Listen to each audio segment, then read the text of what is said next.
দোল পূর্ণিমা সকলকে। তো দেখো দোল পূর্ণিমা সকালে একদম রেডি হয়ে তোমাদের সামনে চলে এলাম। স্নান পুজো এখন পুজো করতে যাচ্ছি, স্নান করে এলাম। এবার একটু লেটই হয়ে গেল, না হলে আমার একদম সকাল সকাল পুজো হয়ে যায়। রান্না কমপ্লিট করে তারপরে স্নানটা করে নিলাম আর বাড়িঘর পরিষ্কার করে এখন হলো যাচ্ছি পুজো করতে। পুজোটা করে নেব। একটু আলপনাও এবার সেভাবে করতে পারিনি, তুলসীতলা একটু দেব আর একটা দুটো রিলস করব, একটু ফেসবুক লাইভে আসব। এবার কোনো প্রোগ্রাম করিনি, অনেক জায়গায় নিমন্ত্রণও রয়েছে, কোথাও যাওয়াও হচ্ছে না। কি হয় বলো তো, কোথাও যদি আমি চলে যাই তাহলে বেবিদের রং খেলা হয় না, তখন ওদের একটা বায়না থাকে, তোমার সাথে যেতে গিয়ে রং খেলতে পারিনি, গতবার মেয়ে দোল খেলতে পারেনি। এবার ওর জন্য আমি বললাম ঠিক আছে, তোমাকে প্রোগ্রাম করতে হবে না, খেলো রং। এই দেখো সয়াবিন করেছি, ডাল করেছি, মানে নর্মালি একদম পূর্ণিমার দিন তো এখন বাড়িতে ঘরে একটু পুজো করে নিই। সাথে থাকো, পুরো ব্লগটা একটু কন্টিনিউ। নিয়েছি আর ফল মিষ্টি নিয়ে এসেছি, সেইভাবেই পুজো করব।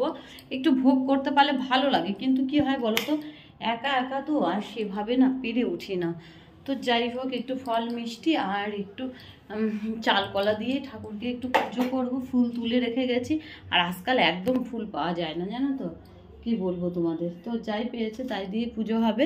পুজোটা করে নিই, তারপর তোমাদের সাথে শেয়ার করছি। কারণ পুজো করতে করতে না ভিডিও করলে জানো তো পুজোর দিকে মন থাকে না, ভিডিওর দিকেই মন থাকে, সেটা করলে তো হবে না। আর ঠাকুরকে একটু আবির লাগাবো। আর এখানে ঝুলিয়ে রেখেছি, কেন বলো তো, কিছুতে খেয়ে নেবে, যার জন্য মধ্যে রং খেলবে। রাস্তায় গিয়ে লোককে দিতে হয়। ও মা, তারা তোমাদের একটা জিনিস দেখাচ্ছে, তোমরা চিনতে পারবে না, দেখে ভয় পাবে, দাঁড়াও। তারপর দেখো পুজো করতেই গেছিলাম, ততক্ষণে ওর রং খেলা হয়ে গেছে। বলছে আমি আর রং খেলবো না, আমার হাত জ্বালা করছে, চোখ জ্বালা করছে। আমি বললাম ঠিক আছে চলে আসো। এখন বলছে আমাকে কেমন লাগছে গো, আমি তো নিজেকেই দেখিনি। আমি বললাম আসো দেখো নিজেকে কত সুন্দর লাগছে। তারপর ও খুব ভীষণ খুশি, রং খেলেছে। এবার আবার ভয়ও পাচ্ছে, উঠবে তো, আমাকে চেনা যাবে তো।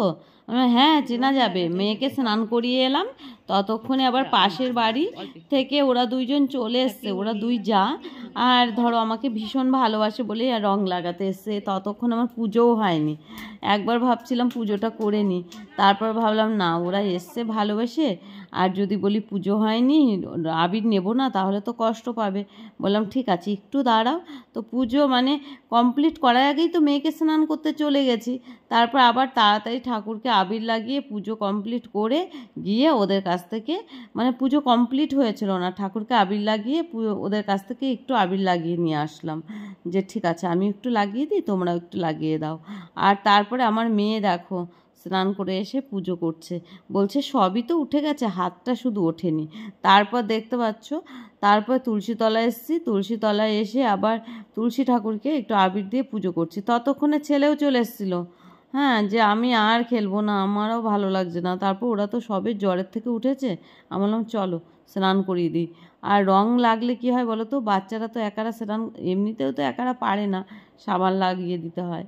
তারপর কোনো দিন তবু একা একা করতে পারে, আর এখন তো রং লাগিয়ে ভূত হয়েছে। তারপর একটু ওকেও করিয়ে দিলাম। তারপরে চলে এলাম এই আবির দিয়ে রঙ্গোলি করব। আর কি করে করি তোমাদের সাথে শেয়ার করি, দেখো। আর কি বলো তো, তোমরাও কিন্তু করতে পারো, খুবই সহজে একটা রঙ্গোলি করলে, মানে পুজো তো মানে রঙ্গোলি দেখো দীপাবলিতে আমরা করি, কালী পুজোতে, তারপর দোলে, দেখবা একটু ভালো লাগে দেখতে। রঙ্গোলি করার জন্য আবিরটা আমি কিভাবে রেডি করি সেটা দেখো। সেটা হলো আমি ইউজ করছি লবণ। তো যে কি করছি বলো তো, আবির নিয়ে নিয়েছি, আর প্রতিটা আবিরের বাটিতে লবণ দিয়ে দিচ্ছি খানিকটা করে। তারপর সুন্দর করে চামচ দিয়ে ব্যাস নাড়িয়ে নিলে কিন্তু আবিরটা রেডি। না হলে কিন্তু আবিরটা না ঝুরঝুরাও হবে না, আর তুমি করতেও পারবে না রঙ্গোলি। দাঁড়াও দেখাচ্ছি। লবণ মিশানোর পর কতটা ঝুরঝুরে আবির হয়ে গেছে, দেখেছো কত সুন্দর রঙ্গোলি করা যাবে। আর দেখেছো প্রতিটা, আর যদি লবণ না মিক্সড করো তাহলে কিন্তু দেখো হাত থেকে পড়বেই না, আর না মিশালে হাত থেকে পড়বেই না। দেখো তুমি রঙ্গোলি করে দেখাও, হাত থেকেই পড়বে না। আর যখনই এটা লবণ মিক্সড হয়ে যাবে, দেখো এই দেখো কত সুন্দর। আর দেখতে পাচ্ছ আমার ছেলেও ভীষণ খুশি, রঙ্গোলি করব। ছোটোবেলার থেকে দেখেছে তো মাকে কোনো প্রোগ্রাম হলে রঙ্গোলি করতে, যেমন আমি দুবার বেশিরভাগ করি, যেমন এক কালী পুজোতে আর হলো হোলিতে। আর তাছাড়া তো সেভাবে সময় হয় না আর প্রয়োজনও হয় না। তবে আমি যখন ওর সাথে ছিলাম তখন কিন্তু আমাদের ওখানে রঙ্গোলি কম্পিটিশন হতো, আমি কিন্তু সেখানে রঙ্গোলি কম্পিটিশনে ফার্স্ট প্রাইজ জিতেছিলাম, তা আবার এই রঙ্গোলিটা করে। আজকে তোমাদের সামনে সেই রঙ্গোলিটাই শেয়ার করলাম, যেটা বানানো খুবই সহজ। একটা পেন্সিল আর কালার কে তোমরা জাস্ট সেই করে নেবে, কম্পাস বানিয়ে নেবে আর সেম ইয়েতেই মানে মাপেই ঘুরাবে পেন্সিলটাকে, দেখবে খুব সুন্দর একটা রঙ্গোলি শেপ আসবে। তোমরা চাইলে এইটুকুও করতে পারো আর চাইলে একটু বড়ও করতে পারো।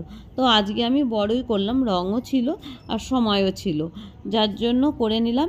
আর রঙ্গোলি যদি কোনো প্রোগ্রামে মানে বাড়িতে কোনো পুজো হলে মেন দরজায় একটা রঙ্গোলি করো ছোট্ট করে, তাহলে কিন্তু বেশ শুভ মনে হয়, মানে মানসিক শান্তি আসে একটা, দেখেই মানে মনের মধ্যে একটা আলাদাই ফুর্তি হয়। তো তোমরা চাইলে কিন্তু করেই নিতে পারো। দেখো এখন একটু প্রসাদ খাচ্ছি, বারবার পাহারা দিতে হচ্ছে কুকুর আসবে কি না আসবে, বুঝতেই পারছো। তাড়াতাড়ি করে একটু প্রসাদ খেয়ে নিলাম, প্রসাদটা বেশ ভালোই লাগলো খেতে, পাশের বাড়ি থেকে দিয়ে গেছিল, সামনের বাড়ি থেকে। আর এখানে যে আমার প্রসাদ, হ্যাঁ মিষ্টি খাও।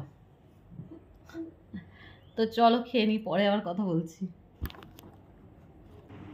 ব্যাস, না আর খাবো না,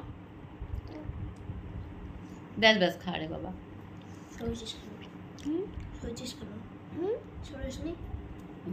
চকলেট খাচ্ছি, খেয়ে নে। বার্গার নিয়ে আসা হলো, এখন বার্গার খাবে। মানে ভাত প্রসাদ, এ বাড়ির থেকে লুচি, ও বাড়ির থেকে খিচুড়ি দিয়েছে, আমি খেলাম দুটো লুচি রেখেছি এখনো। কিন্তু ও কিন্তু কি খাবে বলো তো, চকলেট বার্গার এইসব খেতে ভালোবাসে। ভাত দেখো অর্ধেক খেয়েছে, অর্ধেক ফেলে ছেড়ে রেখেছে। বার্গার নিয়ে আসা হলো, এখন আমরা বার্গার খাবো। আজকে যেহেতু একদমই আমার বার্গারটা আমি খাবো না ভেবেছিলাম, কিন্তু আমার ছেলে বলছে না খাবো না, নিরামিষই করবো। কিন্তু সেই একবারে 3টে নিয়ে আসলো, না খাও। চলো খেয়ে দেখি কেমন। তারপর দেখো বার্গার খেলাম, আর এখন হলো আবার আমরা দুটো ভিডিও করলাম। আর এখন ভীষণ মেঘ ডাকছে আর টেনশন হচ্ছে যে রঙ্গোলিটা নষ্ট হয়ে যাবে, কিন্তু কি করা যাবে বলো, বৃষ্টির সাথে তো আর কিছু করতে পারবো না। দেখো এত সুন্দর করে বানিয়েছিলাম, আর বৃষ্টিটা কি দরকার ছিল, কালকে এলে কি ক্ষতি হয়ে যেত বলো, দিল সর্বনাশ করে। কান্না পাচ্ছে তো বলো, মেনে নেওয়া যায় না, এগুলো মেনে নেওয়াই যায় না। তো আজকে ব্লগটা এই অবধি, ভালো থেকো সবাই, টাটা, দেখা হচ্ছে নেক্সট ব্লগে। আর সবাই কেমন হোলি এনজয় করলে অবশ্যই কমেন্টস করে জানিও। আর এখন দেখো মাথাও ধোয়া যাবে না, তো সামনেটা একটু ধুয়ে নেব। আর হোলির দিন তো চলতেই থাকবে, এখন একটু চেঞ্জ হয়ে নিই, একটু ফ্রি হয়ে নিই জাস্ট। তো ভালো থেকো সবাই।